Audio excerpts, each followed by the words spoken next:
c'est Satan en ce moment qui dirige Israël, la terrestre. Nous, on doit être pour le royaume de Dieu, pour le royaume céleste, le royaume des cieux, pour la Jérusalem céleste. Nous, on doit être pour la Jérusalem céleste.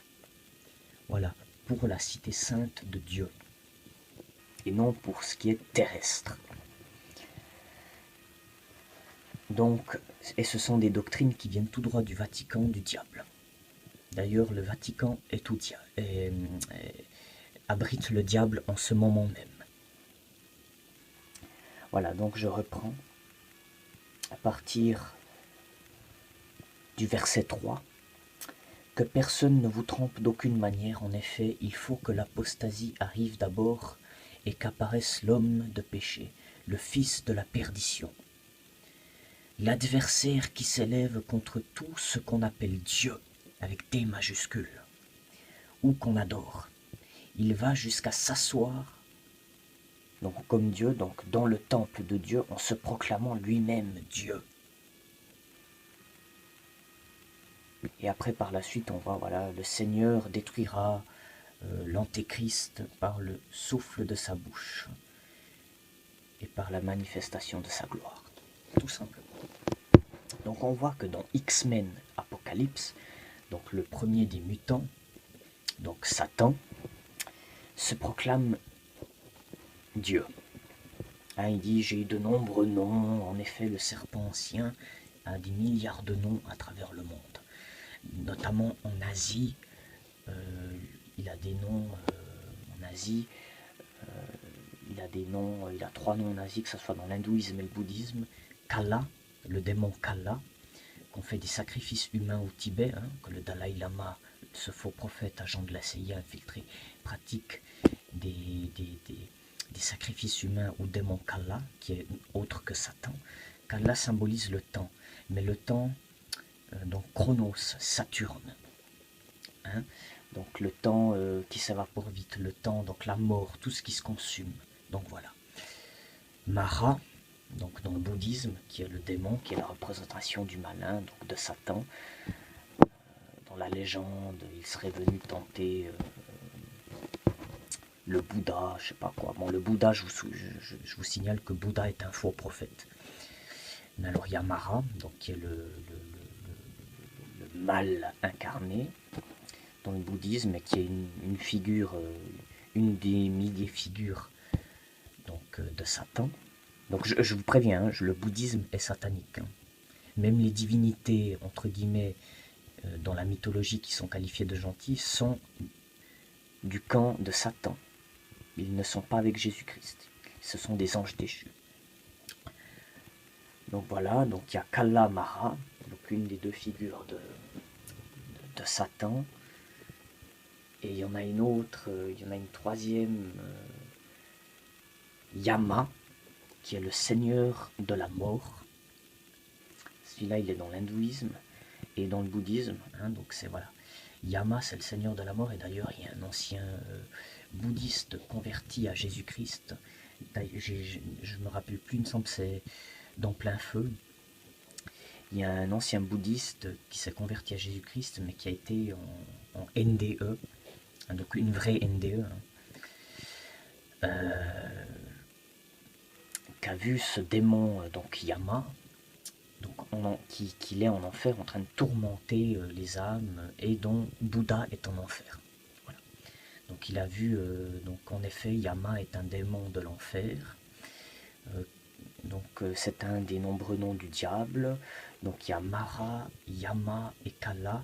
Ce sont 3 démons en Asie. Pour moi, ce sont 3 figurines de Satan, ou les démons les plus puissants juste après Satan.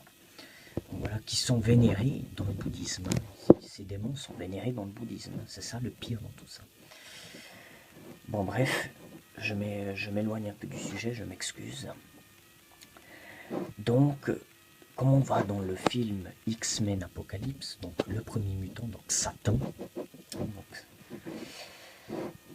est accompagné donc, de 4 cavaliers de l'Apocalypse. donc de 4 disciples, donc ce qui symbolise les 4 cavaliers de l'Apocalypse. Bon, on voit que ce film est antichrist, parce que le gars dans la bande-annonce, il dit oui, ils ont copié ça sur la Bible, et puis il y a la bonne femme blonde qui dit non, non, c'est la Bible qui a copié. Non, non, ils ont copié sur la Bible. La Bible est originale, c'est pas un plagiat, hein, contrairement à ces théories lucifériennes. Donc, il se proclame, j'ai eu de nombreux noms. Dans le passé, voilà, Ra, Krishna. Donc, on voit que Krishna est un démon. Donc, Krishna est le gentil dans la mythologie hindouiste, mais on voit très bien que Krishna est un démon. Il se fait passer pour gentil chez les hindous, mais nous, chrétiens, on sait qu'il est du côté de Satan et qu'il représente Satan. Hein? Donc, Yama, Kala, Mara, et tout ce qui est Vishnu, Brahma, Shiva, Krishna, ce sont une seule et même entité. C'est Satan. Il a des milliards de noms. Il se fait tantôt passer pour le méchant et tantôt pour le gentil. Voilà, parenthèse fermée. Donc voilà, Ra représente le soleil, Lucifer, l'astre brillant, comme c'est écrit dans Ésaïe. Voilà, donc il se proclame, voilà, j'ai de nombreux noms, Ra, Krishna, et là il y a le blasphème, un de ces blasphèmes énormes, Yahvé. Voilà, il dit on m'a appelé Yahvé dans le passé, c'est faux. Et là ça rejoint la prophétie donc de Thessaloniciens de Paul, qui dit il va l'adversaire qui s'élève au-dessus de tout ce qu'on appelle Dieu, donc avec des majuscules, et de ce qu'on adore. Donc il s'élève aussi de toutes les autres idoles, des autres croyances, se proclamant être toutes ces idoles en même temps. Donc la fusion de toutes les religions en une seule religion mondiale, se proclamant du même Dieu. Donc là on voit que ce film nous prédit la venue de l'Antéchrist. Il va se proclamer Dieu en salissant le nom de Yahvé. Parce qu'il dit, oui, on m'a donné nombreux noms, Ra, Krishna, Yahvé. C'est faux, ce n'est pas Yahvé. Il va usurper le nom de Yahvé. Et là, c'est la preuve, se proclamant lui-même Dieu. Il va dire qu'il est Dieu. Donc il va usurper l'identité de Dieu. Et en même temps, il va dire qu'il est toutes les divinités du monde et fusionné en une seule. Donc là, on voit que c'est très très grave. En plus, il est teint de bleu, donc il est avec une anque égyptienne, l'anque, la croix égyptienne. Donc on voit que le bleu, il y a beaucoup de divinités hindoues qui sont bleues, Krishna, Vishnu, Shiva. Donc on voit beaucoup aussi le démon Kala, qui est aussi en bleu. Ce sont toutes des figurines qui symbolisent Satan.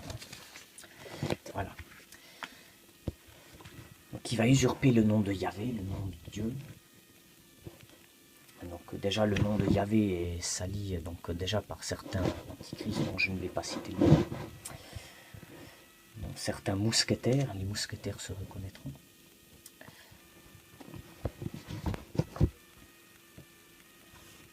Le nom de Yahvé est souillé.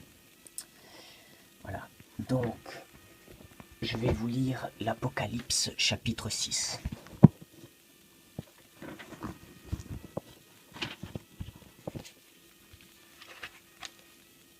Ouverture des 6 premiers sceaux.